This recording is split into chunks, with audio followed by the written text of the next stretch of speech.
One of the brains behind Bluey. Would you please welcome Daley Pearson? So you're out in front of the camera now, and you're just saying you're actually nervous doing this, but you know how.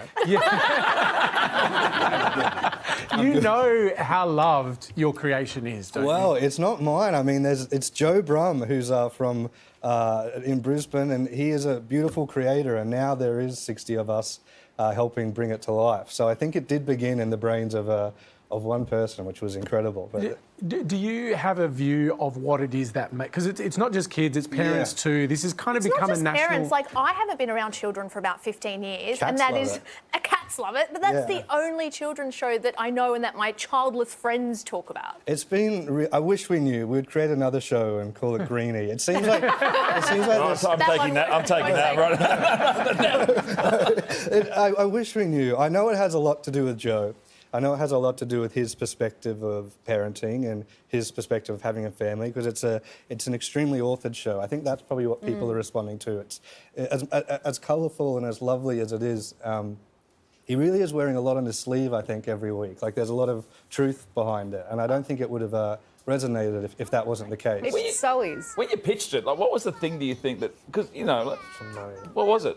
I think it was tough. It was in a pitch. Took a while. It took about a year and a half, 2 years of talking about it. I think a lot of people thought it was too adult at first, and a lot of people thought it maybe was too... Which is why it's so fabulous, as a mum that has to watch 50,000 episodes a day. Yeah, sorry. It really is. Like, I mean, I have to personally thank you, because it's made parenting so much easier. I use Bluey as a threat, and I can get her to do whatever I want her to do, because she loves it that much. But I think it's Bluey's dad. Like, he's not a buffoon dad. He's a dad of our time now. You know? And again, I think that just comes back to authorship, of having a team and somebody who's not afraid to write their life. Because I think as well received as it is, I think being honest like that is, it could go both ways, you know? Right. I think, but I think having somebody from a lovely family like that, and a lot of the creators in it are dads, like Charlie, who's co-founded Ludo and produces the show. He's a dad of 2 daughters. And Dave McCormack, who plays dad, he's a dad of 2 daughters. It's a great casting choice, like not a typical casting choice. How did you end up like a 90s rock dog? You said God incorrectly. Well, it was. We were doing music. He's an amazing composer now. Well, he always was. But now he composes for film and TV. And we were doing our own show there, and I was singing Custard, and people thought, you're making fun of Dave. And I didn't know it was him. And then he is as beautiful as his voice sounds. Like, it's hard to find somebody whose voice you don't get sick of quickly. You know, those famous voices you hear, it's very hard. I've been listening to it for 3 years now, and I'm still not. And get Morgan Freeman to narrate the next one or something. But you're not wrong. I think he must be, his kindness comes through in it. I think, like all those people you resonate with, unless they're terribly great actors, they are what they sound like. Dave sounds incredibly kind. He's the father of 2 daughters, incredibly patient.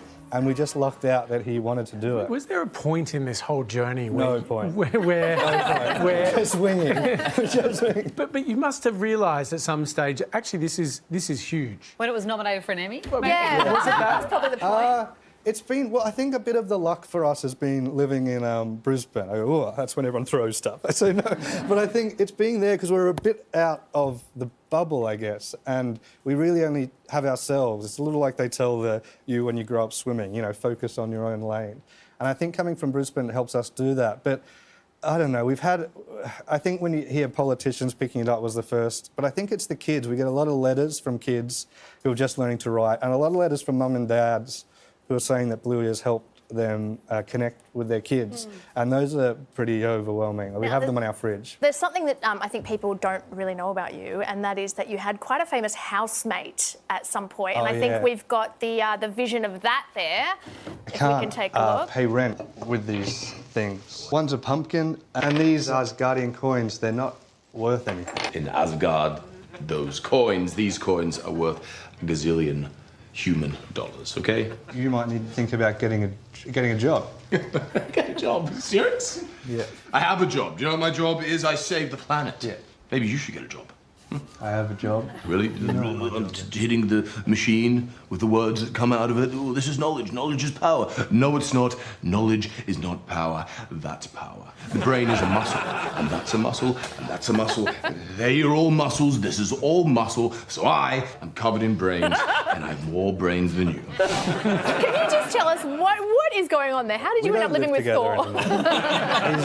He was a cruel housemate. That came about through a variety of happy accidents, which had to do with Thor shooting on the Gold Coast, knowing Taika Waititi, who's just a beautiful, incredible director, and looking puny and looking like a weakling. So I think that was that casting. They're looking for a puny human weakling opposite Chris Hemsworth. All right, well, you can catch Bluey's Christmas episode on December 12. It's on ABC Kids. Would you please put your hands together for a great man, Daley Pearson.